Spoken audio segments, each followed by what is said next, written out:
You are about to listen to another episode of That Sports Guys podcast, hosted by Craig Forrestall.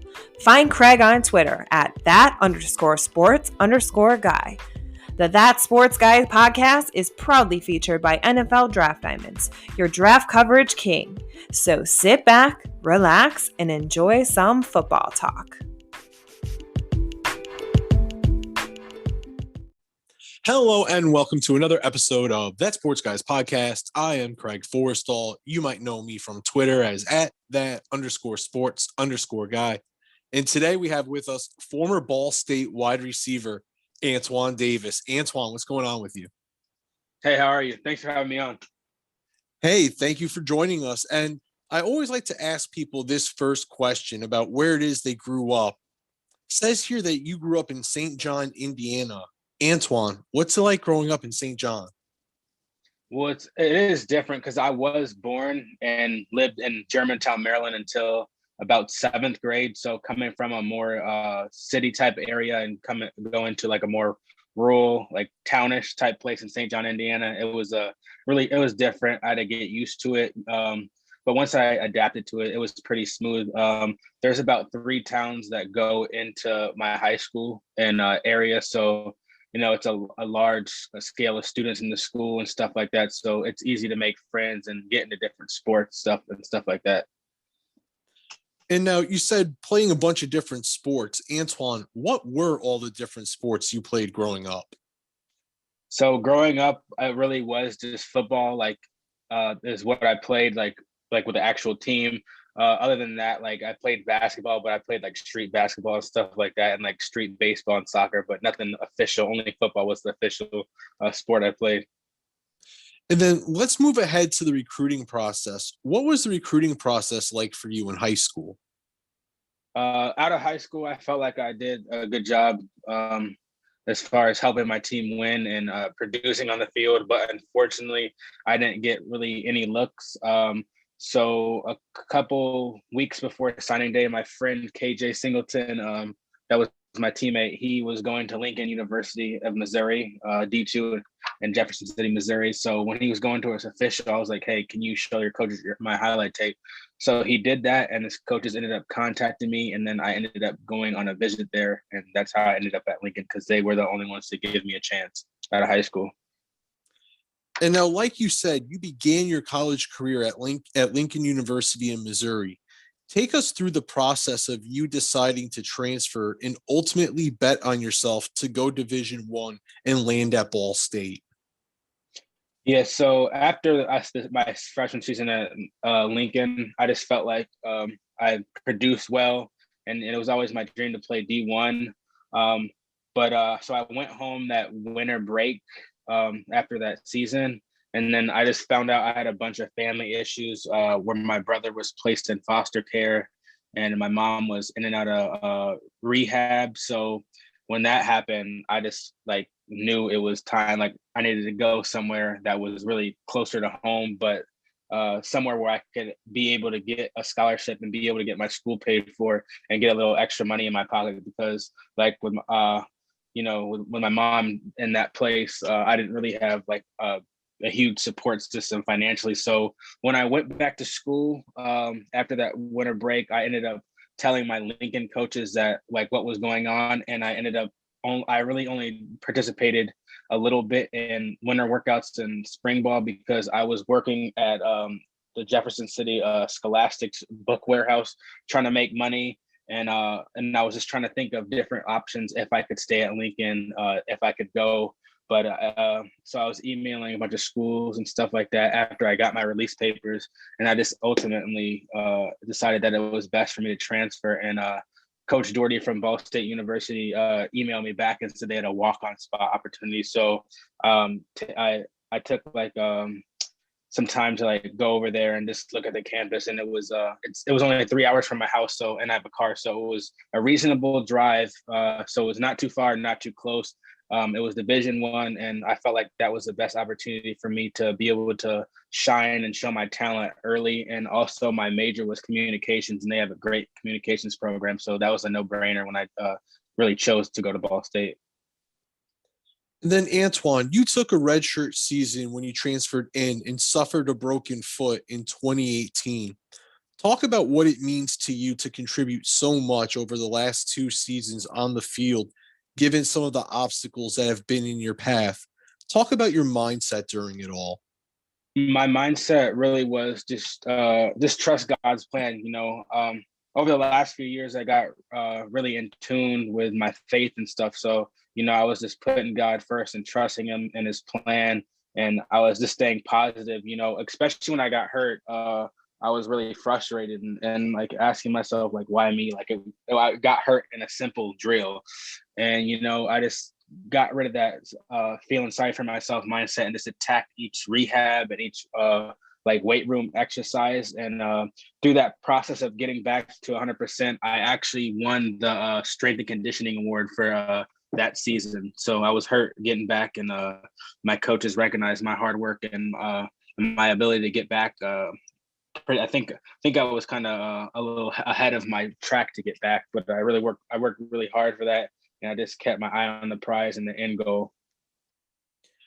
And now, Antwan, if you can take us through this previous season, the pandemic changed the normal flow of football as we know it. And can you just talk about the moment you found out there was going to be a fall season? Yeah, I was definitely excited, as well as my teammates and coaches, because prior to that, we found out that our season was going to be canceled. And just seeing that like the SEC was like still like going to play, and they were playing games and we weren't, was kind of disappointing. But then as soon as we found out we were going to play, we were excited. And we also were ready to go because our coaches like and our strength staff, they kept us ready to go. Like from the moment like all this stuff happened in March of last year, all the way until it got canceled and regained. I just felt like our strength coaches and the coaches in general just kept us on a great plan to be ready no matter what, because we didn't know what was going to happen or when it was going to happen. So we just stayed ready, and we were very excited and ready to attack the season. And then you and the Ball State Cardinals won this season's MAC championship. Antwan, can you share with us what it feels like to be a MAC champion? It's really a blessing. After all the hard work, the blood, sweat, and tears, my coaches, teammates, and I have shed together. It was just an amazing feeling. If you look back at like the 2017 year, 2018 year, some of those games were horrible. We were losing like 58 to like 0, and it was just a bad time. And the players in our program stuck together. We stuck it out and knew that it was just going to make us better in the end. The coaches stuck it out, and we all stuck together as a family, and we just continued to progress every year. And if you can just look back at the scores, the stats, and the records, we just continued to improve like every single year. And this year, we really said that it was Detroit or bust. We were going to win the MAC championship and be legendary, do stuff that no Ball State team has ever done before. And we just stuck together and kept the eye on the prize. I felt like we were a more complete team. We were very close because of like the team activities and bonding activities we've done throughout the years. I just feel like this group of guys was very close, especially with the coaches as well. So I just felt like we figured out what was wrong and corrected it, and we never blinked when things weren't going our way. We always just stuck our head down and kept fighting and finished the games. And then over the last two seasons, you recorded 77 catches for 982 yards and 4 touchdowns. Antwan, talk about the type of wide receiver that you are. Could you give us a self-scouting report? So to be honest, with my self-scouting report, if I'm talking to a team, I really see a complete receiver in me. I can run any route in the route tree. That's one thing I really pride myself on, is running routes versus zone and versus man, because sometimes you have to run them differently. And I just feel like I've worked really hard to make sure my routes are on point. Obviously there's still way more fine tuning to do, because, you got greats like Stephon Diggs, Devontae Adams, always making people look crazy and disimproving the route running. So I want to model my game after them and continue to get better at route running. I feel like I can get off press coverage. There's plenty of film and practice and in games versus man coverage, being able to separate and make catches. I feel like if a ball is thrown my way, that I'm going to come down with it, whether it's in my frame or right on target. I feel like I'm going to get to the ball. Another thing I think I do well is I think I block well, and I know a lot of receivers, some receivers sometimes just stare at the play when it's not coming to them. But if you turn my film on in practice or in game, even if I'm on the backside of a play, I'm hustling over to try to cut off a safety or something like that. And I think that is another thing that could separate me from a lot of guys, because I feel like some guys may take a play off when the ball's not in their hands, but that's not really how you win football games, and you can't be selfish. This year, I felt like I made a lot of big catches on third down, and that was a majority of my role. And I just feel like if a team is going to need a big play or somebody to come and clutch, that I'm going to be somebody who's reliable to be able to get to those first down markers and make plays. I know my film doesn't show this year really, but I actually can attack vertically, and people will see when I run the 40 at Pro Day. But I just feel like I can definitely run. So I know a lot of people may underestimate my speed, but that's definitely something that people will really get to see. And I just feel like when the ball's in my hands, I can just make plays with the ball.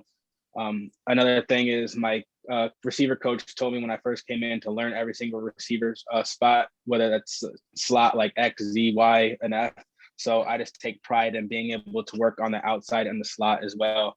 And another thing that separates me is I know I'm not perfect by any means, and like no one's perfect, but I always have the need to improve. Like I always want to beat myself and be a better me tomorrow than today. So you're going to get a guy that's going to work hard no matter what, and I'm never going to take a play or day off. And then Antwan, can you share with us what playing at Ball State has meant to you? Yeah, playing at Ball State has meant the world to me. Like I said, they opened their arms for me to come and be a part of their program. I was fortunate enough to be able to be put in position to make plays and be able to earn a scholarship and earn a starting role for the past couple of years. And I'm just forever grateful. I got my undergrad degree and I'm about to have my master's degree. And, Ball State is always going to be in my heart, and this is always home to me. So I'm very thankful for the coaches, the administration, the president, the ADs, and all people who played part in helping me throughout this process and welcoming me to Ball State. And then you were invited to both the Hula Bowl and the College Gridiron Showcase. Can you describe what it means to you to have that opportunity? And also, how do you feel you performed? Yeah, to be able to get those two extra opportunities that some people wish they were in, or some people didn't get, that was a huge blessing, because it was another two opportunities to show myself in front of scouts and in front of the camera and show them things that I can do. We'll start off with the College Gridiron Showcase. Mostly we did receiver combine type of drills, so the sideline catches, the fades, the back shoulders, and route running. And I felt like that helped me a lot, because scouts and anyone who in attendance was we're able to see that I can run great routes and I can get out my cuts very fast and no wasted movement. I felt like I showed that I can catch balls outside my frame and also track the deep balls.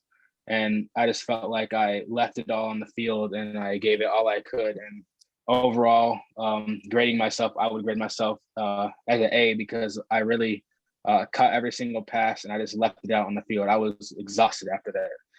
Now we transitioned to the Hula Bowl, which was crazy because I've never been to Hawaii and I've always wanted to be in Hawaii. So that was a blessing itself. So, when I got to Hawaii, every day in practice, I just looked to compete and show that I can compete with anybody, no matter what the school is, no matter what conference is in. So I felt like I made a good statement in the practices with the one-on-ones. I won a high majority of my reps, and this in 7-on-7 and team, running clean routes, making good catches. I just felt like I helped my stock and it showed that I can play with anybody in college football and anyone at the next level that has the opportunity to. And then what are your short-term and long-term football goals? As far as short-term goals right now, I would say just be in the best shape of my life by pro day. I have a couple numbers I want to put up at my pro day, so those are the things I want to accomplish. I want to make a 53-man roster, no matter if I am drafted in whatever round I'm drafted in. If I'm a free agent, if I just get a tryout, I just need that opportunity because I'm gonna run with it. I feel like another short-term goal would be to make the NFL 53-man roster. As far as long-term goals, that would be to be one of the best receivers in the NFL.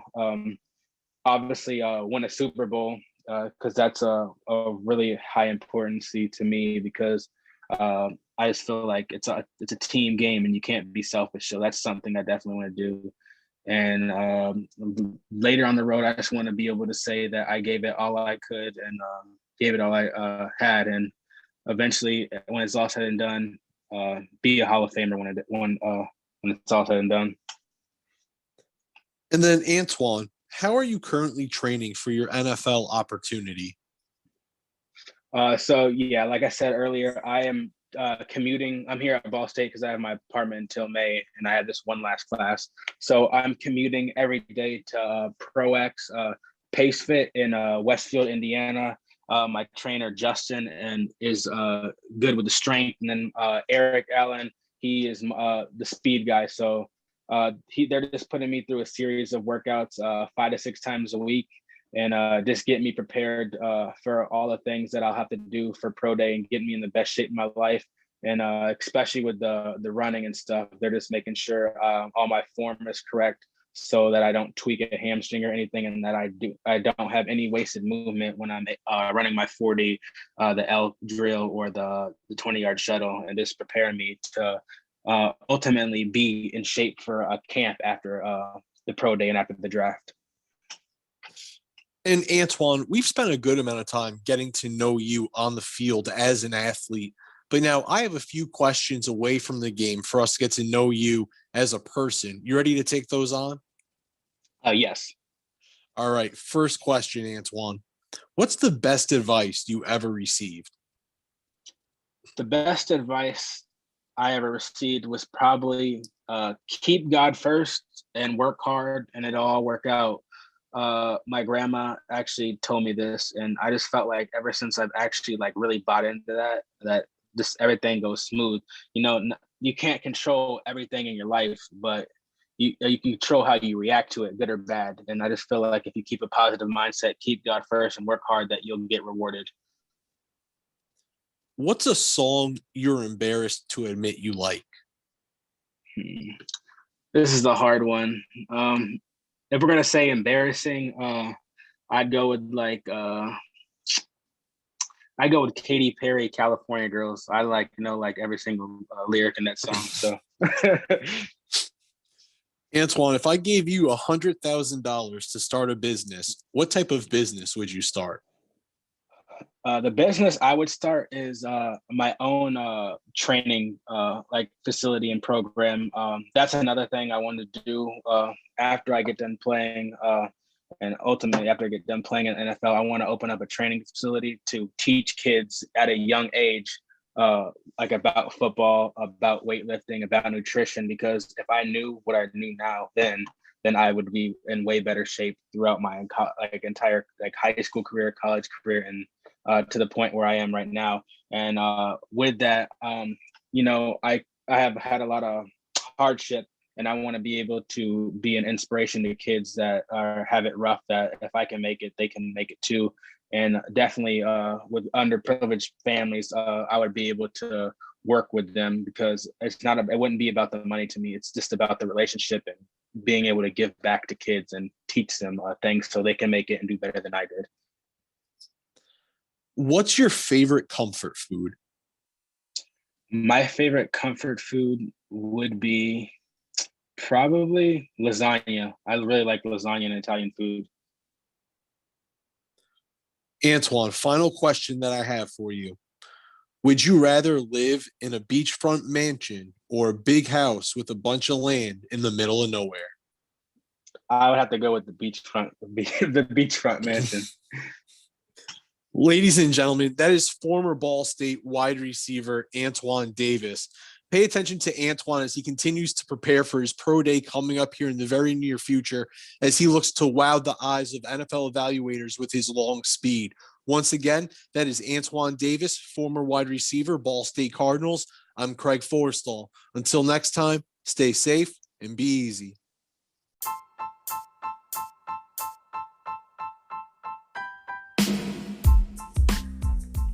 Hey everybody, Craig Forstall. Thanks for tuning in and listening to another episode of That Sports Guys podcast. Make sure to follow me on Twitter at @that_sports_guy to catch all the latest updates and podcast episodes. Until next time, stay safe and be easy.